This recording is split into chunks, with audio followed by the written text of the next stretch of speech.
Hello, everybody. Thanks for joining us in this session today. We are going to focus on the circular economy, which is one of the topics embraced by the INUREC Plus project. And the session today will be partly followed by some colleagues online, so I hope they are already with us. We will hear from them later on. Just to explain technically in this very first part how we are going to organize the session, we will have first an introduction to have first policy overview and some words more about the INUREC Plus project. And then we have technical contributions on the topic of circular economy. And after this discussion, our colleague Marco Segovia Biffarini is going to explain how the study that is undergoing in the project is proceeding. And we are going to take the occasion of this session today also as a validation possibility, meaning that we would very welcome your questions, any kind of suggestions, and so on. And I would like also to take now this occasion to bring your attention to the codes that you see in the room, but that you can later on in the presentation also scan with your phone, because we would like to take this occasion to make a small poll in the very end of the session. But I'm just telling you in advance because sometimes technology doesn't assist us. So this is more or less from the organization point of view. So I think we are ready to proceed. So I would like to invite Mr. Tomasz and Mr. Kalognomos to join me here on the front of our room to basically start with the first part of today's session. Thank you. So just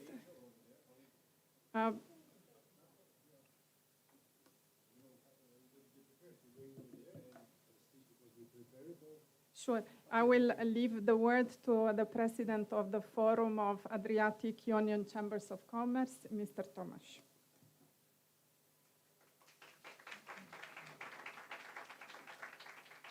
Thank you, Anushka. Distinguished speakers, dear participants, dear Stavros. So last night I have a course in pronouncing the Stavros surname, Kalognomos. Was it right or? Great, yeah. So after the 2 or 3 glasses of wine, so we are successfully, great, okay. First, I would like to thank you all for being here. It has been so far a forum rich with interesting meetings and discussions, filled with networking opportunities and exchanges of experience and good practice. And I'm sure that all of us will benefit from the innovative and inspiring inputs that will arise during these days. I'm very glad to introduce this INUREC Plus conference, EUSAIR towards the green and circular economy, territorial challenges and regional development. Organized by our association, the Forum of the Adriatic and Ionian Chamber of Commerce, along with the other 2 fora of civil society, UniAdrion, gathering universities and FAIC, renewing the cities of the region, which the INUREC Plus initiative to investigate and implement the tools and activities that have been put in place after the complicated period of restrictions caused by the pandemic to safeguard our environment system.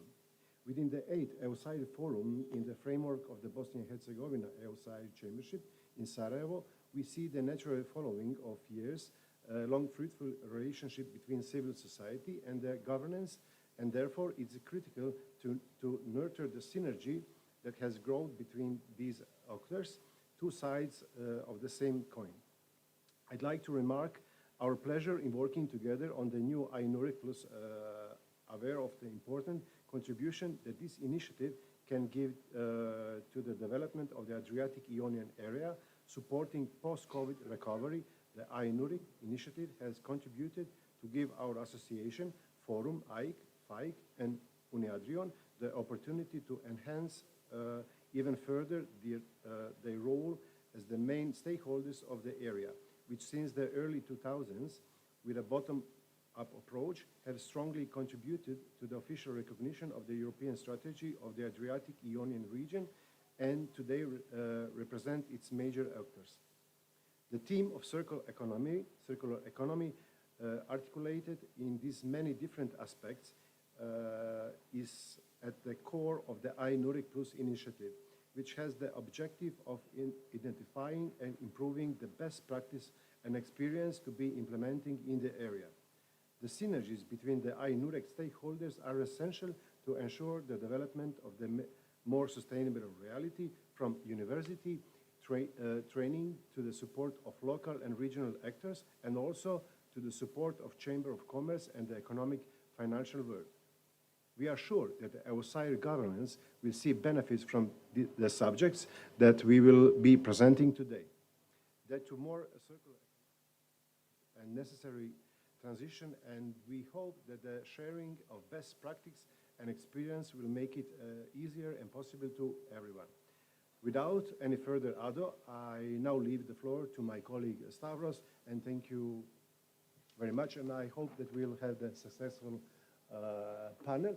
But I would just like to add something. I had a few minutes ago speak with my colleague from the Marke region, Technical Polyclinica University, and before that, was it something? Yeah, okay. Yeah. And colleague from Budapest, and he just mentioned one thing regarding and we had the huge panel before, and it was in every speech we was talking about the sustainable and everything. That's great. But we was mentioned as well the youth. But what are we doing about the youth? You know, how are we going to give them, to put them in the front line? Of course, they don't have the experience. They cannot be the leaders. But why not? We should learn from them. I think that we are happy that we encourage and that we make the leaders, the future leaders, not the future leaders, the leaders, and they need to lead us now, in this moment. So I'm happy that Stavros is the younger generation. So Stavros, the floor is yours. Thank you.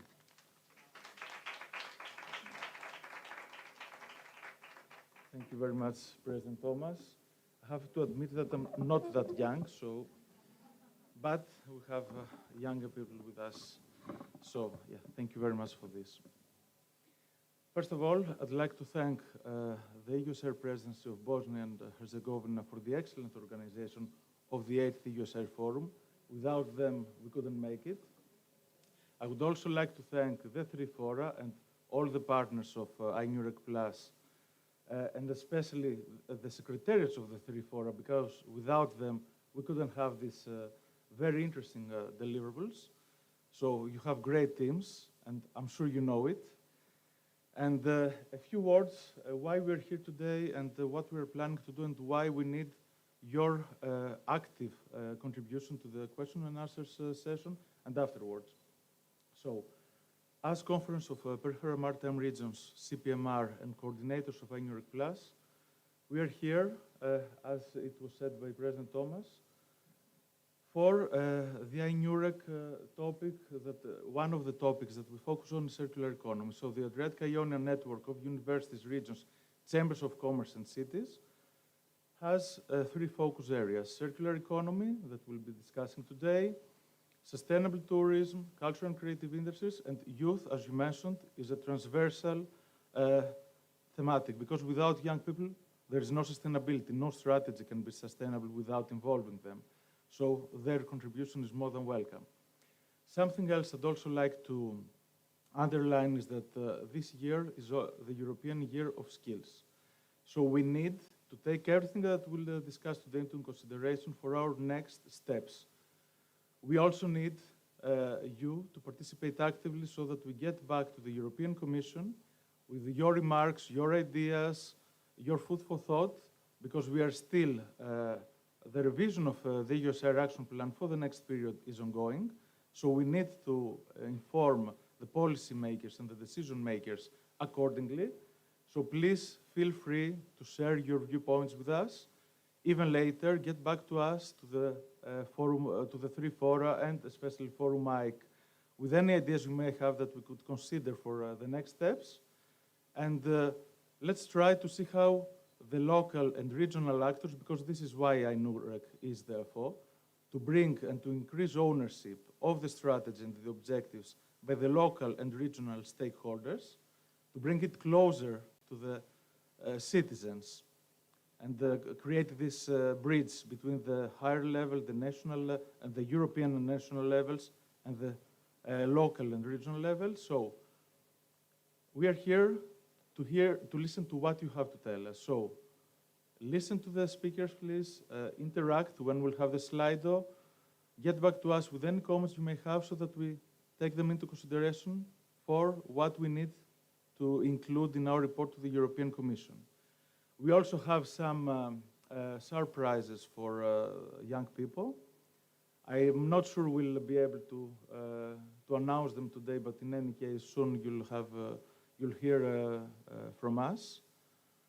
And I wish you all, thanks again to the organizers, and I wish you all productive work today.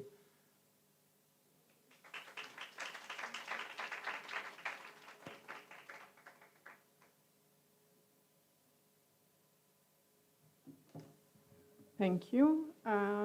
We are going now to connect with our keynote speaker, Mr. Novak from the National Chemistry Institute from Slovenia, to give us his keynote address. Basically, we are going to have now this part with technical contributions that I announced previously. And it will close with the input from our colleague Marco Segovia Biffarini, who is in charge of the study on circular economy. So I hope that Mr. Novak can hear me online. So just to give a presentation of our keynote speaker, Mr. Novak is at the National Chemistry Institute in Slovenia, and he's in charge of several projects. He is an expert in biochemistry, working a lot as well on reduction of litter, and lately he has also been working on a Horizon mission project. And he is our keynote speaker today. And later on, we will have also the other colleagues joining us here in front of us in our session. Thank you very much, Mr. Novak. Okay, thank you. Hello, everyone. So thank you for the invitation. I'm very happy to speak.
we can do it and we can be successful in reaching the goals. But everything starts with you, with me, with people, small steps, and everything will be okay.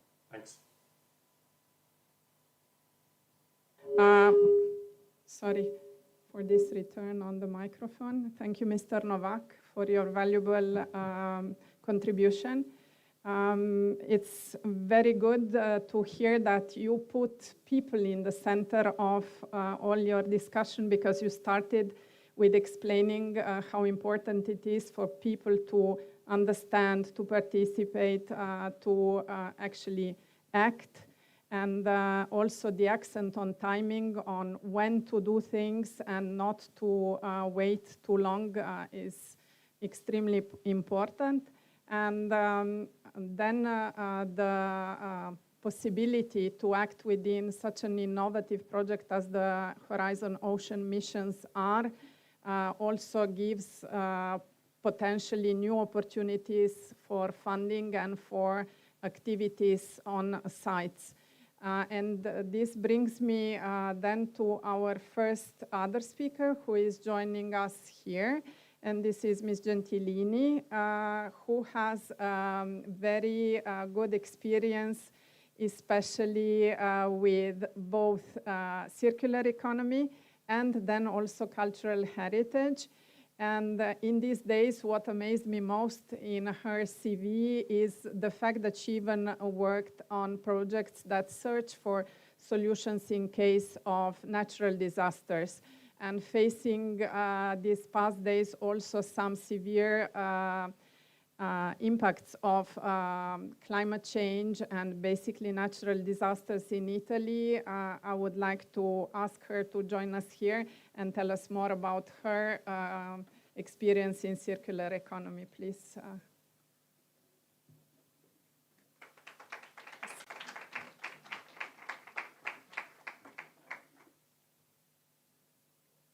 Hi. Maybe for then technical reasons, it's perhaps better to have also the other speakers so that we proceed and we perhaps manage, even though that the space is not so round, but still also to have Mr. Massabo and Mr. Giuliani join us, and then also Mr. Segovia Biffarini, our colleague from the project. This way, we don't leave anybody alone.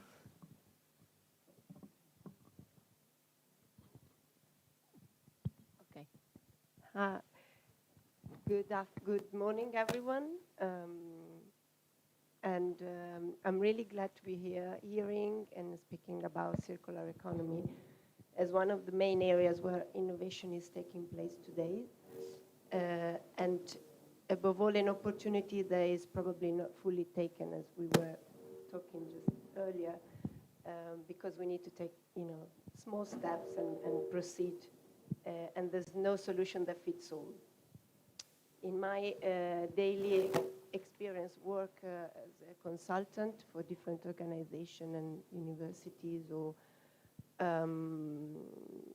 chambers of commerce, local authorities. I often work with sectors and areas that are characterized by fragmented territories or small micro enterprises. I often work with tourism, and that was one of the projects that Anushka mentioned, and with local authorities that are working in peripheral or rural areas. And for these type of settings and environments, circular economy is probably even more challenging, but it's also a greater opportunity because we need to develop context-specific solutions. And this territory, this type of organization have the opportunity of innovating and building something new and better than before, really. So that's the positive message that comes from, from all these processes. I wanted to mention this project I'm particularly attached to, which is a Center Circular Economy in Tourism, because it's about to end at the end of the year and it's been running from 2020. It was funded under the COSME program, so we are supporting 65 SMEs in 5 countries. Is Italy, Spain, Greece, Moldova, and North Macedonia. They are all based in very rural, with high potential touristic areas, but also rural with difficult connection. And I'm not going into the detail of the projects, but we developed both a capacity building and support program. And here we need to talk about skills, as we were doing earlier, because that's a very fundamental part. And skills are not for people that are acting on directly on innovation and circular economy. But what we found out among the main takeaways that we need also to improve skills for facilitators. We train in the project. We train 13 facilitators belonging to the partners, and they've been really key. They were based in the same regions as the SMEs, and they developed, depending on the country and on the particularly fact aspect of the SMEs participating, they developed specific approaches, methodology. We had changing on what was working and what was not. Our technical partner, Ecores, from Belgium, developed ad hoc instruments and tools to help them to support the SMEs, depending on their situation. So some were lagging behind in some aspect, but what we found out is also that, for example, in areas, in difficult areas of the Moldovan country, they were able to develop very creative and innovative solution. The project has 3 focus areas on food waste. Okay, sorry. 3 focus areas on food waste, plastic use reduction, and collaborative consumption. Naturally, after the crisis in Ukraine, a lot of SMEs switch also to energy solutions. Just to mention, if the other aspect was we help the SMEs to first of all assess their needs.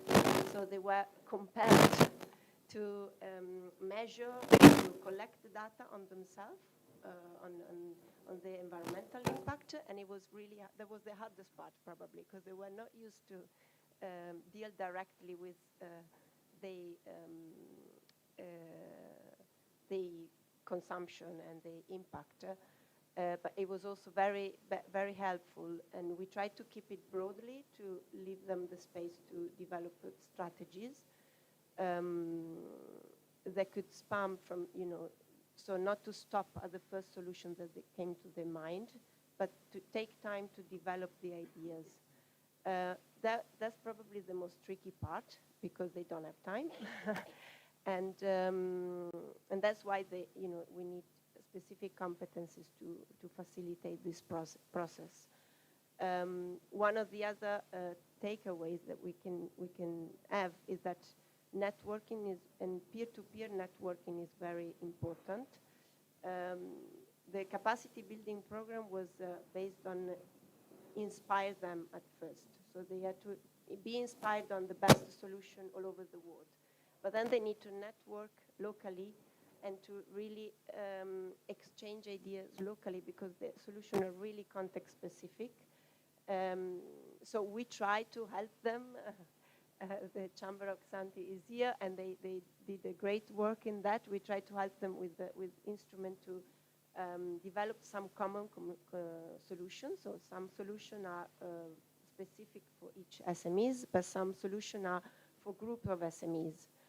And we also try to aim at a cross-sectoral strategy at intra-regional or national level, which is just the first steps, but it's also important to aim high and not to stop just to finding solution for the very specific and local context. So the three levels of action are important. We know the innovation is both individual, but it's also collective, and this is particularly important for circular economy. We need to keep them, all the levels together, and that's why, the EU is focusing so much now on ecosystems. I think, ending the project, the way ahead for, for what we could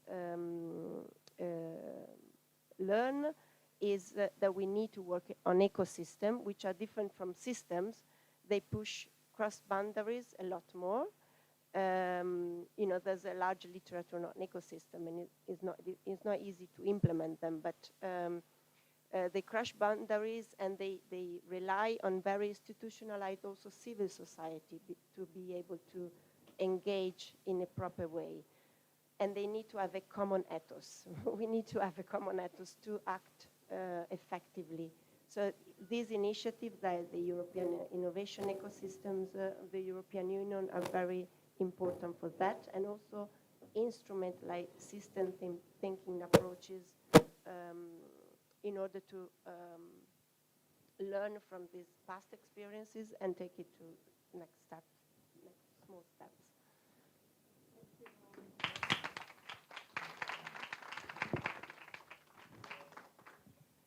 Thank you very much. I would like to introduce Mr. Massabo, who is coming from the Euromed Cities Network.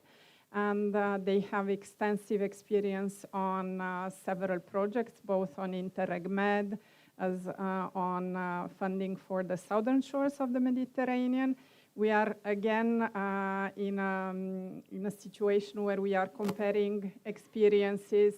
As also said previously, the Adriatic Union is part also of the wider, larger Mediterranean area.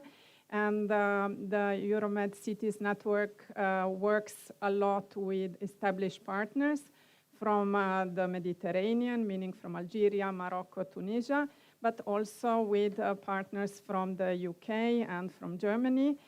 They work also on skills, and I will let Mr. Massabo tell us more. Many thanks. Thank you very much for the kind invitation to participate in this roundtable.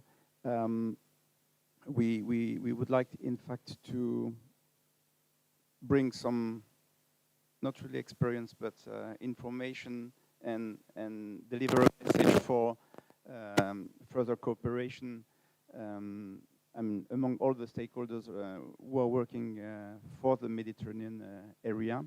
In fact, we have the opportunity to start working on a quite long project, a 7-year project, on institutional dialogue, which means trying to promote policies, public policies, and on a specific thematic, which is green living areas. This is the name defined by the Interreg Euromed program. So it's a concept a little bit perhaps difficult to understand at the first glance, but I will come back later on that. And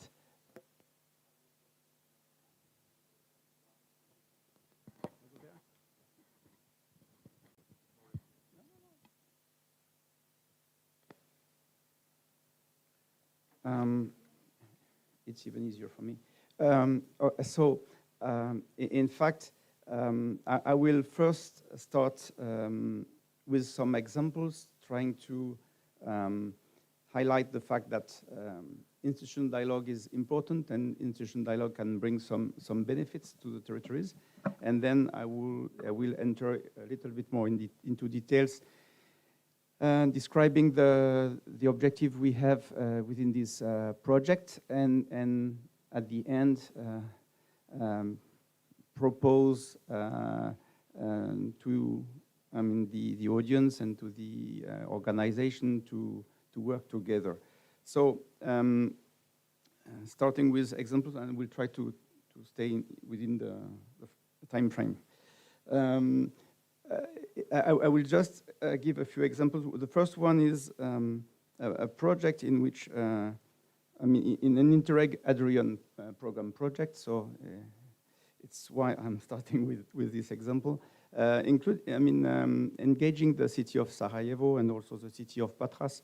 University of Patras is one of our partner and is brought through UniAdrian of your organization. And the main objective of this project working on mobility is to establish a transnational network of public and private stakeholders. So that means that, again, the exchanges between stakeholders is very important.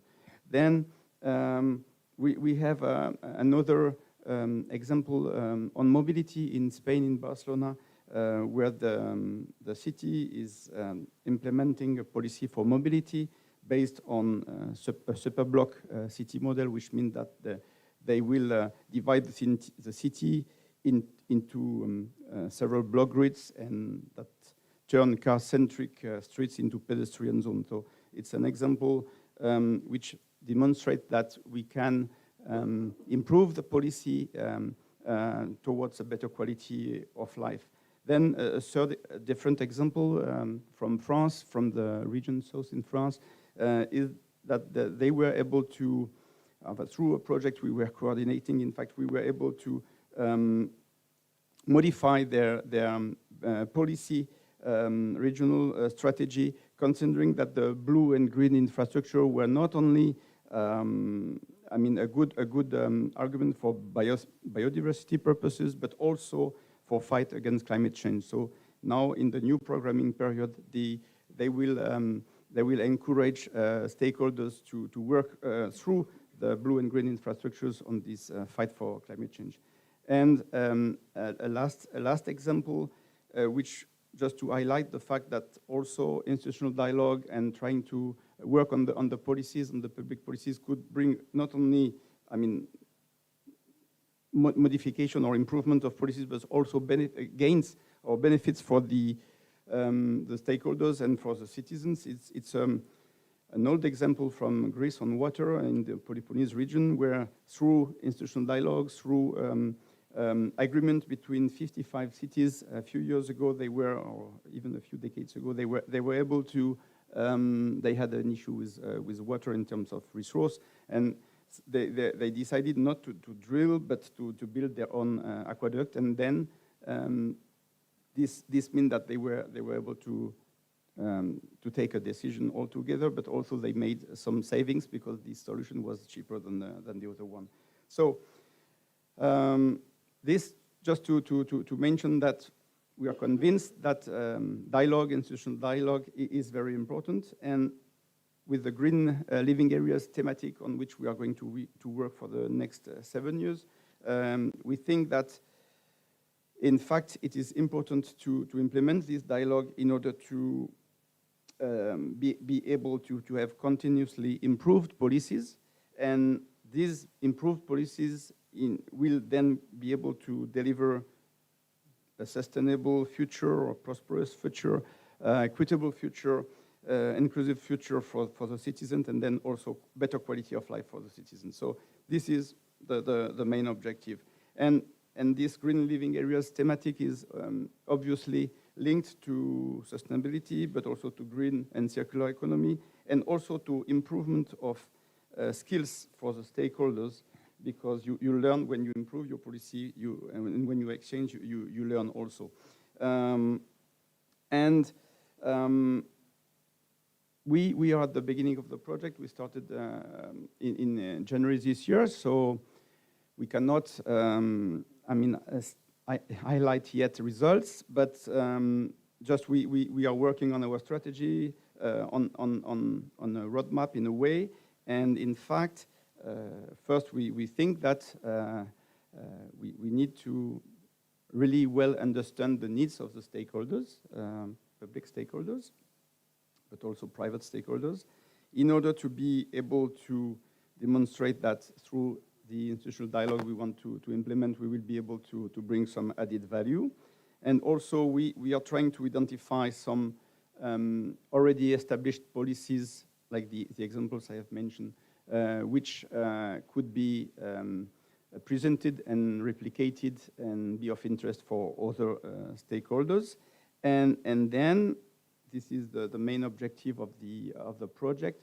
We would like to build a working community, which will then be able to have its own life after the end of the project, with stakeholders in order to be able, among this community, to exchange on policies and to concretely experiment replication of such policies or strategies. And we intend to start with the first core group and with the first institutional dialogue first semester next year, and then based on these tests, try to see how we can proceed in the future. And of course, we would be very happy to invite the potential interested stakeholders to join our initiative. And we will be more than happy also to be able to keep in contact with the AI NUREC Plus initiative and all the initiatives you are taken, and see how we can cooperate, join our forces and cooperate, because even if you are working on a specific, which is quite large area, there is, I mean, some countries are part of the Interreg-Euromed territory, and even the Interreg-Euromed territory is willing us to work with other territories. It was mentioned that we will be able to work with the southern shore of the Mediterranean, because at the end there is one sea. There is no really anybody trying to, how to say, coordinate this whole sea, but all the initiatives have to converge in a way so that we are coherent, because we also are working with public funds, so we need to be coherent, and even more to be really productive and have achieved concrete results. So thank you very much for your attention, and we will keep very attentive to any of interest coming from you. Thank you very much.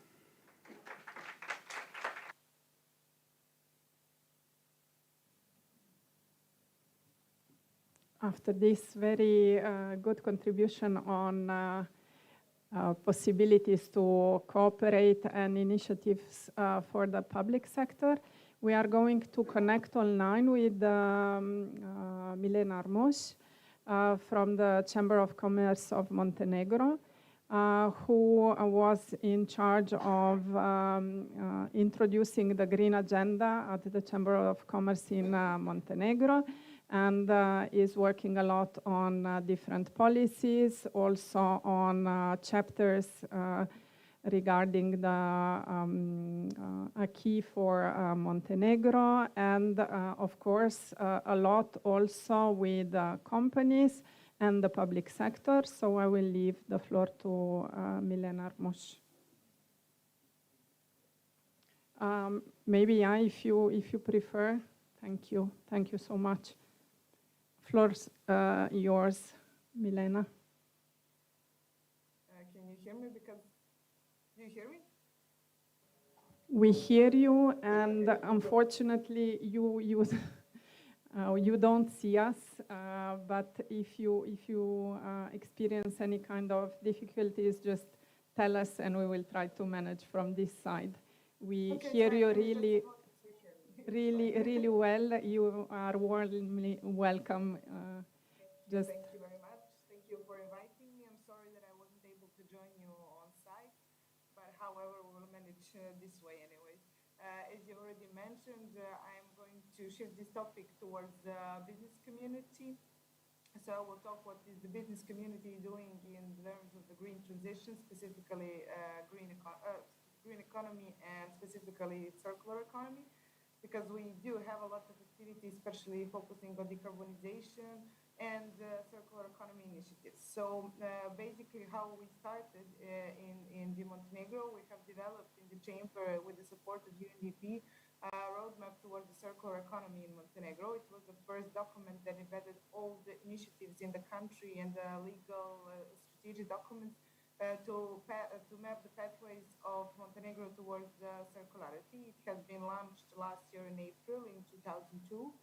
So basically, we're one of the countries in the region that already had the map before us was just, I think, Serbia, and the other countries are developing it now, I believe. So some of them already have it, some of them are developing. Since we already recognize the potential of the circular economy and its opportunities for the business sector, together with the government of Montenegro, we have decided we were integrated in the process together with the ministry to make a national strategy for the circular transition in Montenegro until 2030, making us the first country in the Western Balkans to have a national strategy on circularity. There were definitely few key aspects why we decided to, as a country, to go further into the transition. It was most of all, as some of you already mentioned, it was social development and development of green skills, which are needed for the future of business community. Then, of course, there was unlocking of green funding for the green initiatives. As well, we are highly imported country that has high share of imports, so we need to make our economy more resilient, especially if we see the global challenges that the world is facing anyway. So as well as Montenegro, which is mostly affected by external shocks because it's a great importer. And then, of course, we needed to implement the digitalization and innovation. So there were kind of four key drivers in order to put circular economy and also to put it in a strategic national document. In the roadmap, which was also embedded in the national strategy, the 5 focus areas were mapped. So basically, we're focusing on food system, forest system, built environment, manufacturing, and tourism. In the roadmap, there has been briefly explained in what direction should Montenegrin economy go if we want to implement circular practices. But however, that we need how we need to continue and what are the main opportunities in every single area. So throughout the map and later on to the national strategy, we have the action plan for 2030, 2024. And some activities are already trying to be implemented. Of course, besides of the focus area that we mentioned on the focus economic sectors, we have mapped the horizontal areas that will enable circular transition in Montenegro. Those are, of course, waste and water management, green public procurement, awareness and education, systemic collaboration, legal framework, spatial planning, transport system, and of course, renewable energy. So all of these topics are needed for the circular transition because it's a multi-layered approach and it's cross-sectoral and needs to be addressed through the system thinking. So all of these areas, as you mentioned, for example, for the awareness and education, we have already mapped some activities to put circular economy into the curriculum into universities, but there is a next plan that we should put it also in the high schools and in primary schools, especially some parts, for example, like proper waste management that needs to be learned from, let's say, primary school and so on. And so we're already working on it.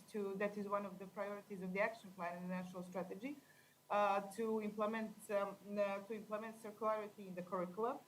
Then we're talking about systemic collaboration that is needed from the national institutional level and of course the business community in order to boost the circular transition. Also the legal framework, I will have to put a legal framework now into the same context with waste management, because in Montenegro we have the kind of specific situation, unlike the other countries in the region. We are waiting to make an adoption of new law on waste management, which is embedding all the new EU directives. We have the one which is existing, but it's not being implemented. So basically now with this new law, which is waiting to be adopted, we're going to first time introduce extended producer responsibility in Montenegro. So we need a lot things to do on this path, because private sector is not educated, civil sector is not educated, the public sector is not educated for this path, and we know the EPR and good waste management is definitely a precondition for the successful circular transition. In this regard, the Chamber of Economy, with the support of F&B industry, has made a study on introduction of the EPR in the packaging and packaging waste. So it was actually, and gave an overview of the state of play in waste management in Montenegro. Further on, giving the recommendation to the introduction of the EPR and setting up the PR organization for packaging. Of course, we focused on packaging because it will be the most complicated waste stream to implement in Montenegro. The others, they're also proclaimed in the law, which is from the waste, electronics, batteries, tires, etc. But however, they are not so complicated as packaging, which is why we wanted to introduce, and there was a good synergy, and we are glad it was initiative from the private sector to make this study and to help somehow boost the process of the introduction of the EPR and the circularity further on. But also, as you mentioned, the zero waste solutions, there are some NGOs also doing that in Montenegro in some cities. So they're not so, let's say, visible, but however, it's in the really small cities in Montenegro. So I think that the future will be to implement it in other cities in Montenegro.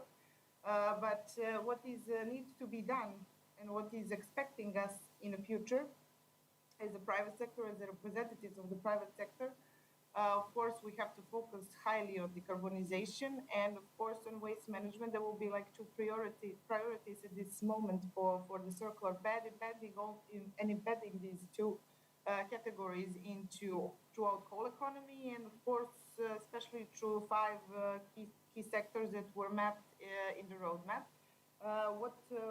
We know that the business community will definitely lead the circular and green transition. So we need to pay specific attention to what are their needs in the process and how we can adjust them for the transition. First of all, we need to motivate and educate them, because we have mapped that there is a low level of knowledge regarding the circular economy in the civil society and the private sector. So we need to move on to raise the scale of awareness among all the participants in the process.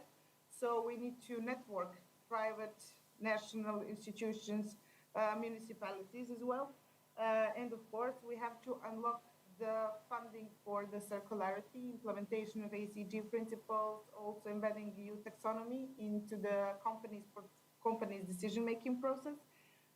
But we need also, with the pending legislation, as I already mentioned, to start the transition, is a law on waste management and its bylaws, of course, National Plan for Waste Management, which will be renewed for 2023 to 2028, and of course, National Energy and Climate Plan that we need to start working.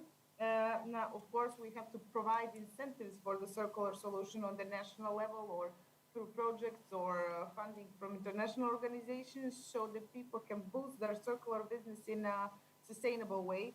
Of course, we need to adjust existing policies already to be adjusted to the circularity. There has to be some changes in some law, like law on public procurement, for example, or for spatial planning, etc.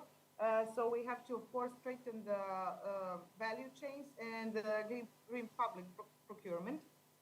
And what in the way forward, as I said, we need to harmonize the key national documents. We need to set up the monitoring system so we can enable transparency and traceability. We need to make circular investments and location of funds and make the funds more attractive for the business community, for example, with a lower interest rate or with some more grant periods or subsidies, or that we'll see how it will and how we will continue that, because we need to we need in future to talk a lot with the financial sector, so we can see how can we actually support the businesses on their circular path. Additionally, as it was already mapped in the roadmap and in the national strategy, in the Chamber of Economy, we are in the process of establishing a circular economy hub that will serve as a one-stop shop for the circular initiatives and solutions. It will be an open platform for dialogue between institutional, national policies, also to be connected with the other hubs from the region. And of course, we need to to exchange best practices, best solution, also projects that are evolving around the region and in the country. So it will be actually given like a central focal point for the all circular initiatives in the country.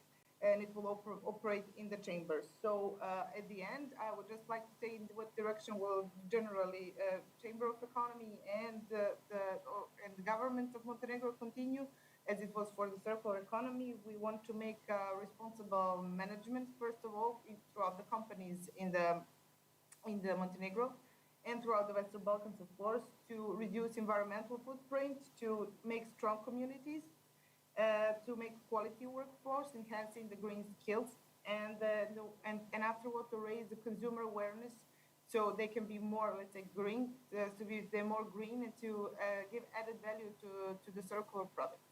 So I hope I wasn't too long. It's a very inspiring topic for me, but I focused, of course, only in the case of Montenegro and what is happening here. So thank you once again for inviting me to be your speaker. And if you have any further question, I am at your disposal. Thank you, Milena. Very, very good contribution and also very good addition to what we heard before. And we will certainly keep in touch. You touched some of the questions. Milena touched some of the issues that also our colleague, Marco Segovia Biffarini, is going to present now shortly on value chains, on the possibility to involve companies, to involve clusters, etc. But Milena also touched another issue that is very central to the work of Mr. Giuliani, coming from the Marche Polytechnic University, that is going to present us today more the training side and the possibilities of their university, along with his experience on the different projects.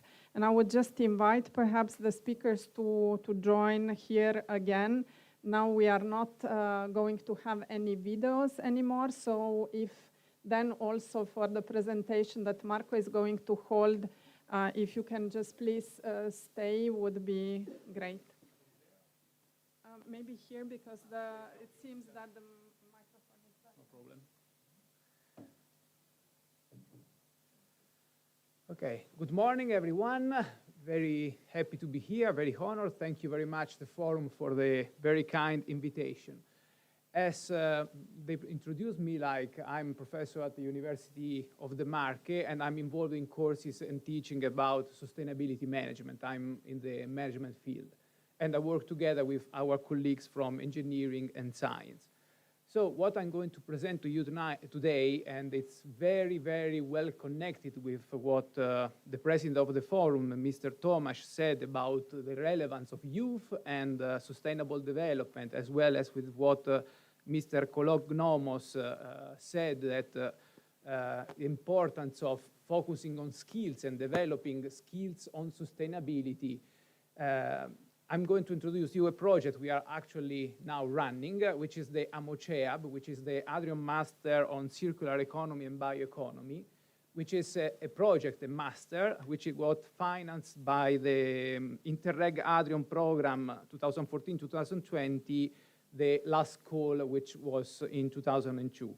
So the project started in January of this year and will end in September still of 2023.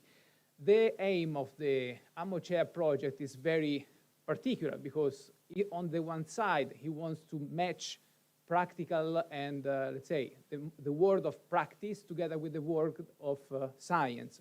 So we are going to create a transnational network, which is involving companies, universities, and public bodies.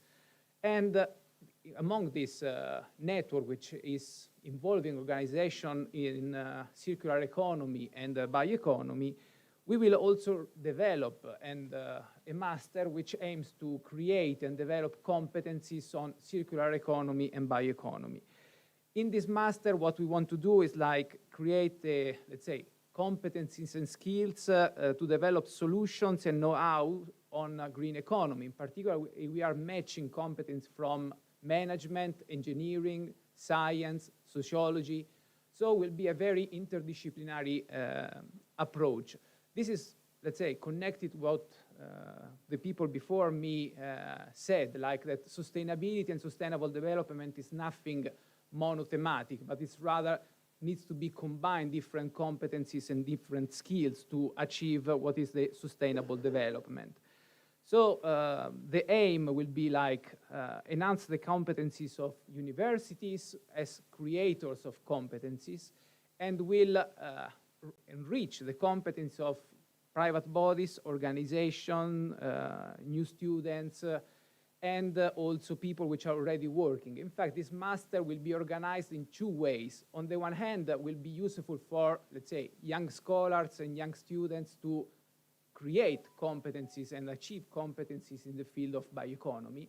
On the other hand, will act as a specialization course. So for people which are already working and want to get reskilled or specialized in this field. So we are planning to have like internships, innovative activities, specific competence, for example, in how to get finance and sponsored by European Adrian project in the field of bioeconomy and innovation, and also specific, let's say, presenting practical solution that each people which will attend the course will be able to bring into their own organization. So we'll actually have these two very strong background, one academic and one which is very practical. We have, let's say, developed the translational network. So we signed the agreement, we signed the memorandum of understanding, and now we are working on the design of this master. We involve 11 partners, so we are different universities and public bodies from 7 different states of the Adrian region. And we also involve in the agreement of the group the Uni-Adrian Association. Why we involve Uni-Adrian Association? Because as the headquarters in the University Polytechnic of the Marche, but especially because we'll act as a lever. Uni-Adrian is matching several universities and entities in the Adrian region, and so we'll be able to, let's say, spread what we are producing, the competencies, and involve more and more people and organizations in the transnational network. So we'll have, let's say, a very relevant role in the development of a project. Up to date, what we have done, apart from the partnership agreement and the memorandum of understanding, what we are going to develop and, let's say, spread are what we call the position paper. The position paper is composed of 12 different chapters on different disciplines related to the circular economy and bioeconomy. For example, we have a part about environmental engineering and biodiversity, one about sustainable business model, one about value chain and digitalization, some about food waste and food biotechnology, another one about energy footprinting and circular economy. So different, let's say, frameworks in different disciplines which are connected together. And this will be, it's already done, this position paper will try to combine the state-of-the-art in literature, plus Virtus project, research project, or funded project, plus some specific and good cases, good showcases we have found in the Adrian region to bring upwards what we can do in practice. In addition, what we have done are what we call roundtables and survey to understand what companies, students, public organizations want in terms of competencies. Everybody knows, and we also spoke before, like skills in circular economy, skills in sustainability, green competencies. But one of the main questions we have as a scholar are, what are green competencies? What do you mean with green competencies? So we ask like companies, what do you want? What do you need to develop your business in terms of sustainability? We met students, what would you like to study about this thing?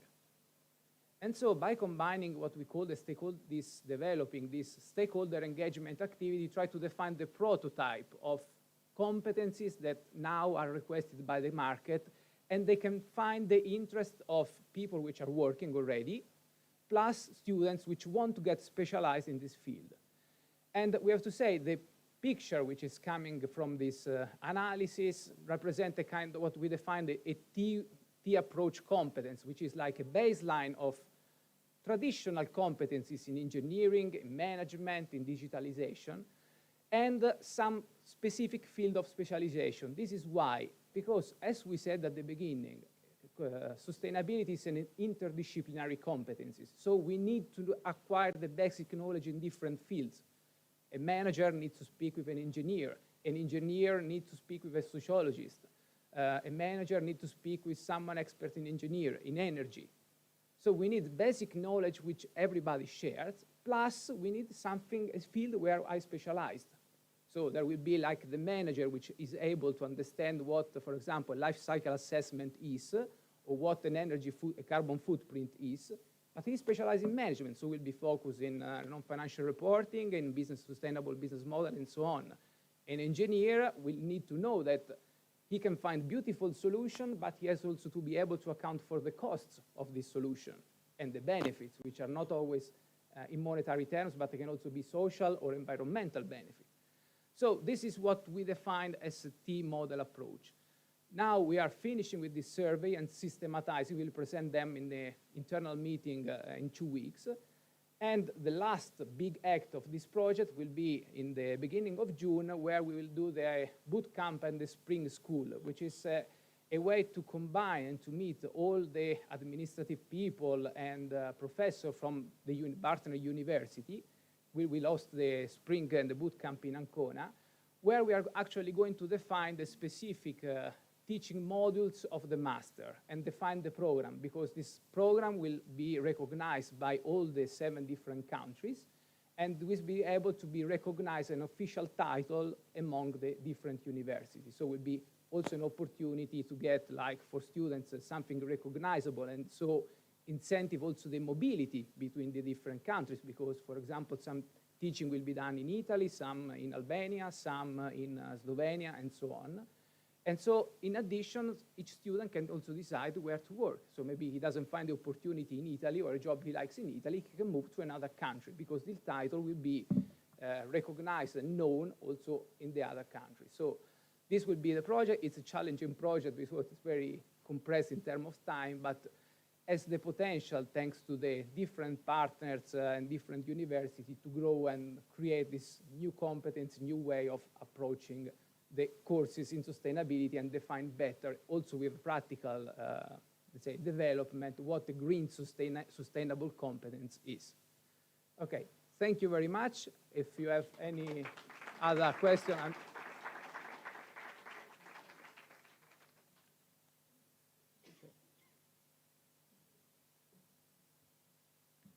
Thank you very much. We are now going to have the presentation from my colleague, Marco Segovia Bifarini. And I would just like to ask the technicians if they can switch to the presentation mode. And of course, we are counting on your feedback at the very end. If you feel like something is missing or you want to suggest something, this would be extremely important for us. Thank you very much.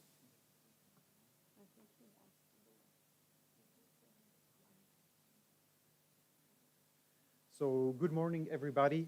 We have reached the final presentation here. And first of all, before starting with our presentation here, I would like to touch on some topics that were mentioned here by the various speakers, which are very crucial for the circular economy, which are youth, because we need the youth in terms of the skills, the education, but also their involvement in changing their lifestyles. We have youth with a growing awareness in this region, and so it's an important driver for us. Then also, of course, I would like to connect with what Mrs. Remus from the Chamber of Economy of Montenegro said, this systemic thinking that we need. And because we, as it has been highlighted by everybody, we deal with a multi-layered issue here, where we have business, we have policies, we have also the circular culture that Mr. Novak was speaking about. So here we have to really understand where are we in the system, map our system, which are its components, and then, oh, okay, now what can I do to make it circular? And without further ado, I'm working as an external expert for the CPMR for the circular economy study for the macro region. And here you can see the roadmap of the study. Here we have combined an approach of desk research, literature review, but also stakeholder engagement with surveys and interviews with the support actually of the 3 fora present here. With your support, this wouldn't have been possible. And of course, it's important to engage stakeholders because we're seeing business is important, civil society, policy makers.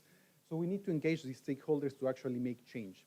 An organization, a business, countries, in some cases, a city can't be circular on its own. We need collaboration here. Next slide. This is the timeline of the study. So we have started just on March, and we will deliver the final draft of the study at the end of July.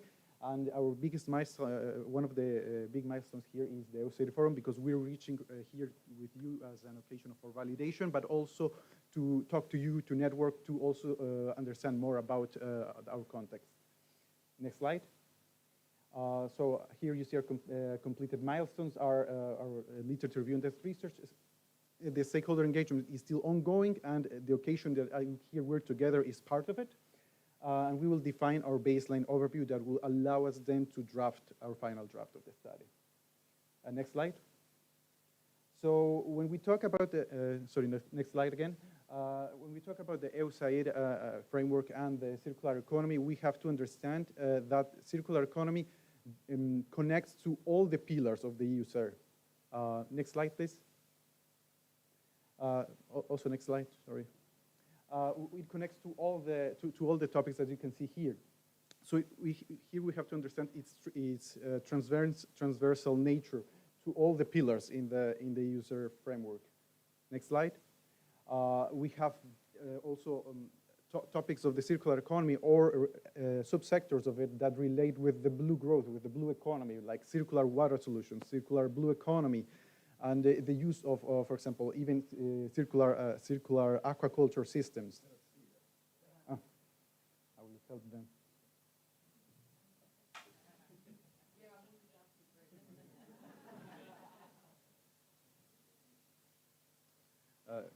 Now I hope we can all see better the slides. Yeah. So next slide, please. It's important to know that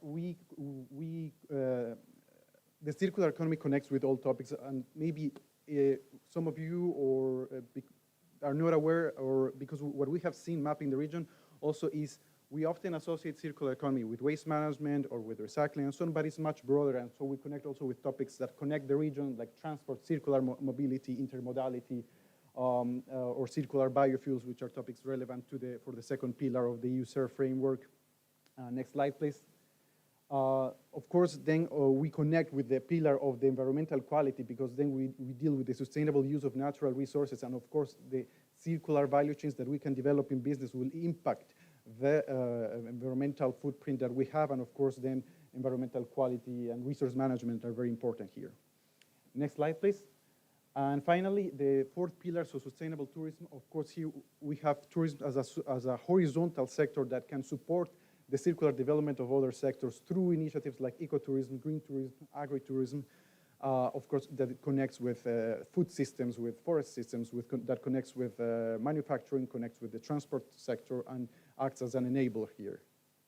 Next slide, please.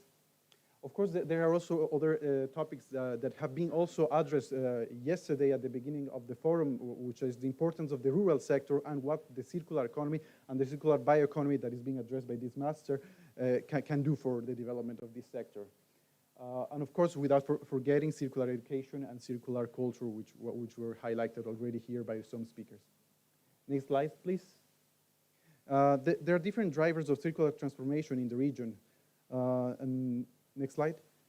And here we have seen self-sufficiency and resilience, which was tackled by the Chamber of Economy of Montenegro. Some countries like Slovenia, Montenegro here in the region are very small, and actually this is a very relevant driver, but also it translates into the self-sufficiency, trade dependency of a company, of a business, or of a city. our changing markets, and so the business needs. For example, some businesses here, like Bosnia or Serbia, are exporting its products to the European Union, and the requirements for suppliers are changing, including circularity criteria.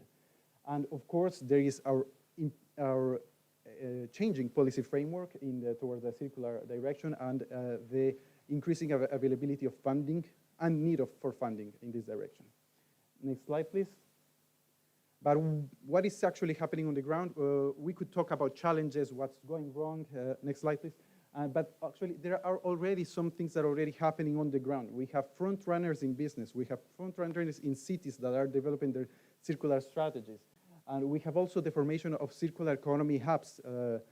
Some of them actually forming, for example, in Slovenia, here in Montenegro, as the colleague from the chamber said.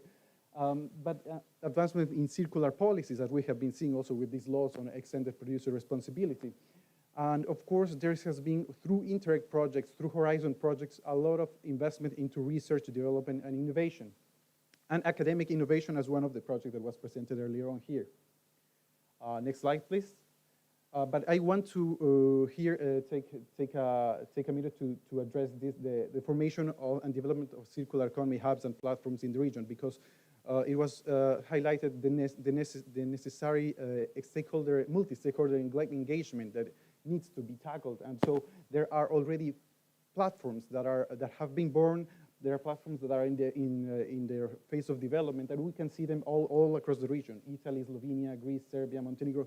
Some countries are still lacking, but it's a trend that is becoming much more present. And here also, the role of clusters from the business sector is actually quite relevant. Next slide, please.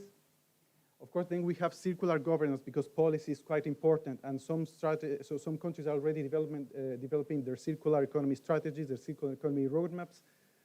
Had the opportunity to actually work with teams working on these roadmaps and strategies, and what the takeaway from these processes is that these roadmaps, these strategies have actually come from the collaboration of macro-regional stakeholders, with Bosnian stakeholders actually present here in the audience, Slovenian stakeholders, and also from other countries in the region. So this is important here, that there is already macro-regional collaboration happening to make projects towards circular development. Next slide, please. Of course, then there are also some relevant policies that are not a circular economy strategy per se, but we have understood by now that circular economy is transversal, and so an agricultural strategy, an industrial strategy, they're all relevant for the circular economy. And of course, not all countries are taking the direction of, yes, I will develop a circular economy strategy for my country, but they are including circular economy within their vertical policies. So a different distribution, a different approach to the problem. Next slide, please. And of course, in the end, money talks. So next slide, please. We have, of course, in the framework of the EUSAIR and the Interreg Plus project, there are already, we're familiar with the public funds, the European funds, Interreg, but there are also some other funds through our mapping that are contributing to actual concrete solutions in the region, like Horizon, Circular Bio-Based Europe, Joint Undertaking, LIFE projects. We have in the region here in the Western Balkans actually a very relevant, the actions of UNDP, as also the colleague from the chamber addressed, GIZ, OECD, so international donors that are also using resources and collaborating with local stakeholders to make circular economy projects on the ground. And of course then the financial funds from banking institutions like EBRD or the European Investment Bank. Next slide, please. And here we will go through what are the study touch points, so let's say the topics that we are including in our study, the ingredients that we are using for building our baseline. So one includes the policy framework, an outlook to the EU, an outlook to the Western Balkans, the Sofia Declaration, the Green Agenda for the Western Balkans, and also the national policy. Because here also what we need to understand as also the first presentation, the first discussion here highlighted of the need for a context-specific approach, because we can't have a circular solution that is one size fits all. Of course, then the EUSAIR and how the framework, the pillars, the flagships cross-reference relate with the circular economy principles. Next slide, please.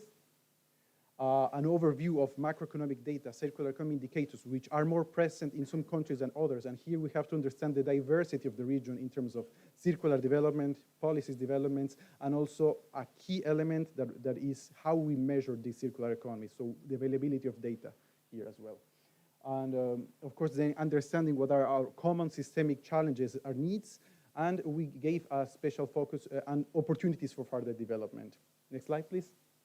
Then we have a strong focus, a specific focus on the business sector, SMEs, clusters, because as we have seen, businesses are the ones that are carrying the transformation on the ground by by making new circular products, providing new services, and a focus on the rural sector, which has been one of the topics highlighted in the last period in the EUSAIR framework.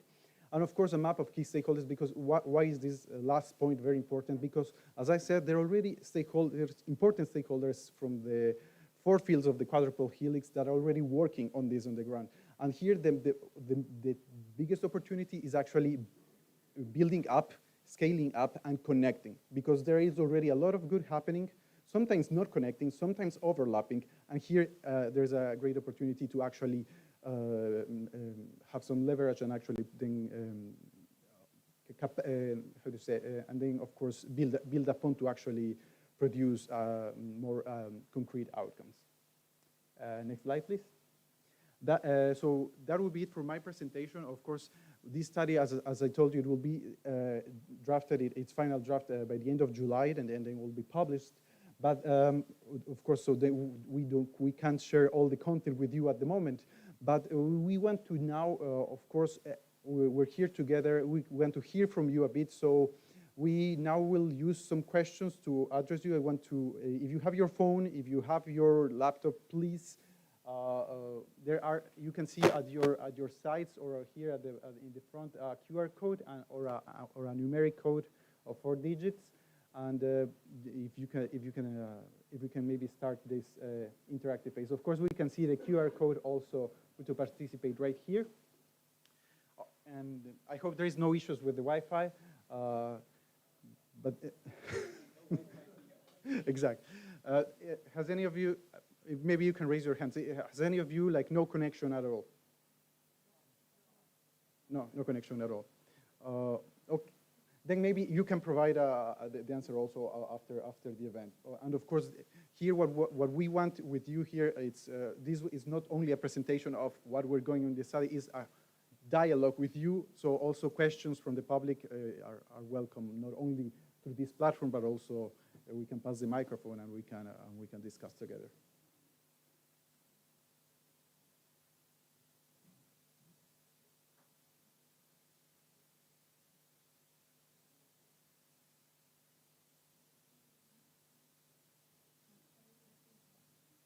Yeah, of course. We can pass the mic.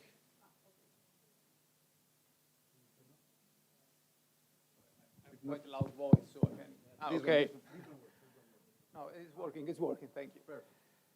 So thank you very much for the presentation, the opportunity to listen, let's say, the preview of the study, which is always very, very interesting, and looking forward to read the final version. Just some, let's say, by heart curiosities and questions. So what first thing, I don't know, because from the presentation was shortened and zipped, we would say in IT terms. The perspective you said at the beginning, like eco, environmental, quality, tourism, what I've seen there, for example, is the need to systematize a bit the 5, because otherwise, usually when I read this kind of approaches, like 5 boxes, 5 pillars, which are independent, they don't talk to each other. So one thing which I would say it's relevant to make it with an impact is to connect the different spots.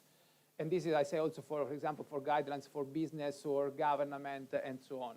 And the idea can be for connecting, combining a micro approach, which is on business, meso approach, which is the idea of ecosystem cluster, plus the micro, which is the regional level. So you can play with these 3 ideas.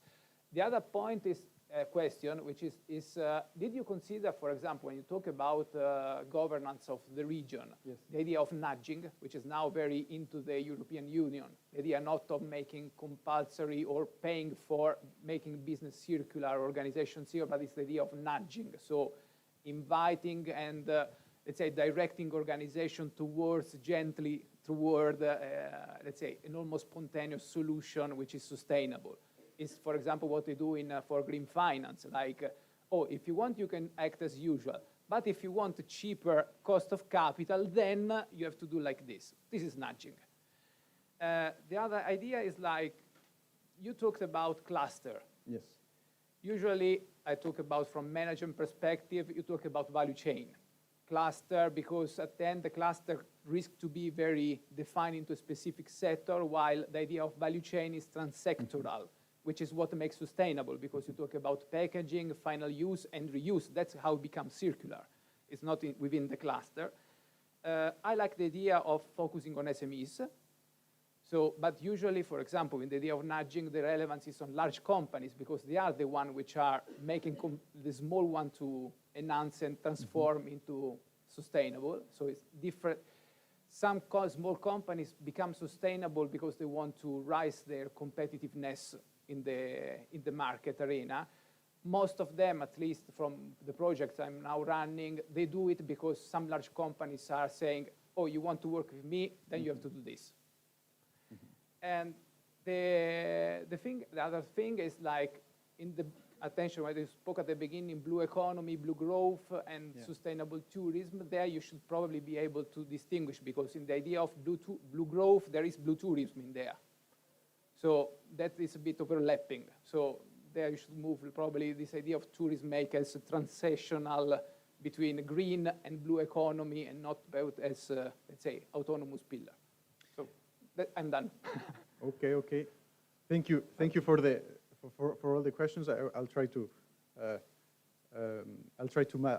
now drive through them. So if we start from maybe from the clusters topic. So how we are addressing, and these also through the works on circular economy roadmaps in the region, we're always addressing through value chain point of view. Because as you said, we can't have the circularity if we don't involve all the value chain actors, if it's just the business, one business, of course, and that's why what I meant with this, if I'm organization, I can't be circular on my own. So for example, we're not talking about agri-food sector, we were talking about the food system. We're not talking about the forestry, but the forest system. And so understanding the value chain or value system, in this sense, what we had this focus from the INUREC Plus project, it's on SMEs, with a strong focus on SMEs, but through mapping, what we have seen with stakeholders as well, in the stakeholder engagement is indeed this, and we can see this happening in all countries, that large businesses, through their corporate social responsibility or their, let's say, access to global value chains, then they are including the circular or sustainability criteria, and then this is going downstream in a cascade way to the SMEs, right? So we're definitely considering then the role, this interface in between large businesses and SMEs, of course, and that's it has been done also through the Forum I. We have been engaging all the chambers of economy here in the region as a representative, because ideally it would be we would like to reach all our businesses, all our SMEs, large businesses, but we're also seeing what's the role. So the platforms that connect them, so the chambers, the hubs that we're mentioning, the clusters. In some cases, these are actually circular economy clusters, so cross-sectorial. In some cases, they are sector-specific. And here I would like to tackle this of the pillars, right?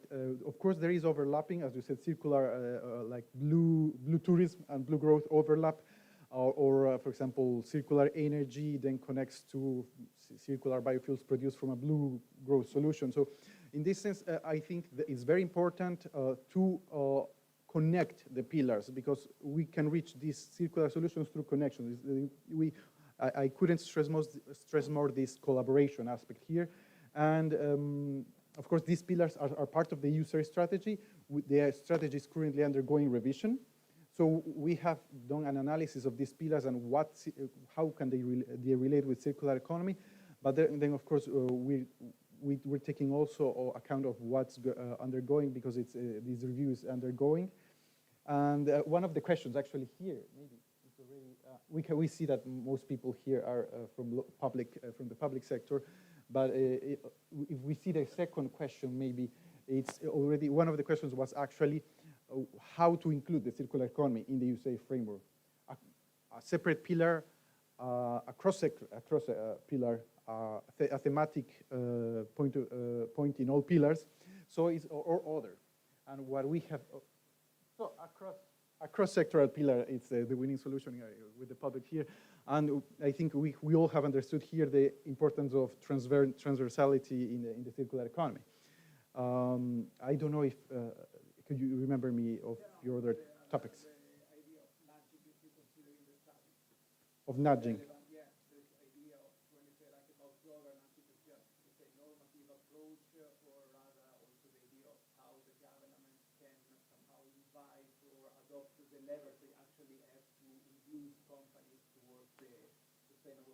This is being considered because, like SMEs, as I said, okay, if you, of course, you can build a circular economy strategy, but then you need the actual tools, policy tools that can be either direct or indirect for the businesses. In this sense, of course, both are needed, but then I would, what I would say is like, then they would need to be adapted, or which one works best to each country, because one of the, we have, of course, common challenges, common opportunities in this macro region, but of course, with these context-specific variations need to be really addressed here. And what also, in terms of governance, we're addressing is, of course, we have the policy, so the top-down governance, but then with this bottom-up governance, because one of the topics here that actually is being highlighted by the European Circular Economy Stakeholder Platform is the new topic of of network governance and circular diplomacy, which so actually these bottom-up solutions and how to meet top-down with bottom-up, because then of course we need to connect these both two. We want to really then maximize on the ground our impact. But all your, I mean, so I would agree with all your topics and suggestions and.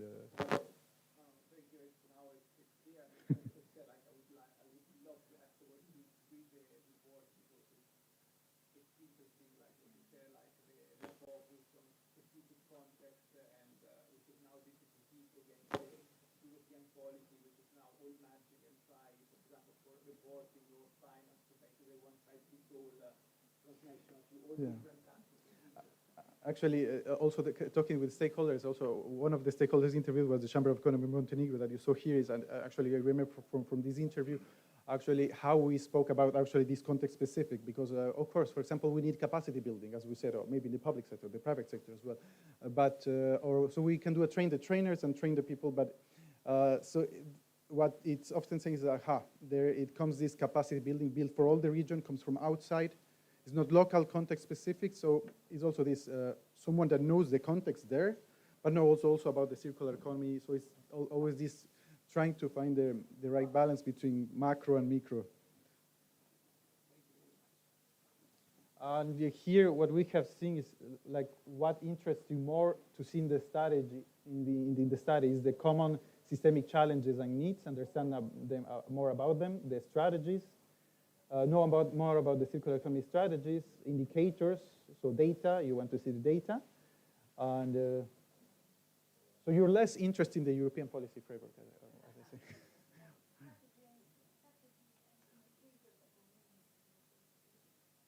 Okay. I see nobody voted for common opportunities, though.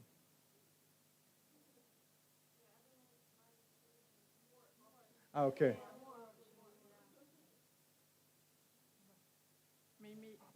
Maybe we have a solution. We kept you almost 15 minutes more, and we thank you for that, for having stayed with us all this long, and for trying your best also to fill in the online questionnaire. If you go, you can even find the more extensive questionnaires still published under the Facility Point project website. They have been advertised recently. We will keep them open for some time longer.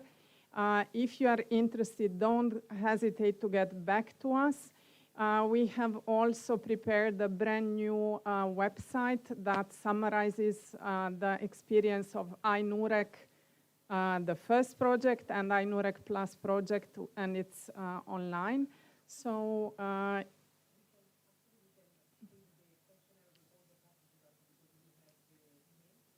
we will give you more information via email. This way you can stay and keep in touch with us. Thank you very much again, and hope to see you or to interact with you also in the next weeks and months. Thank you very much.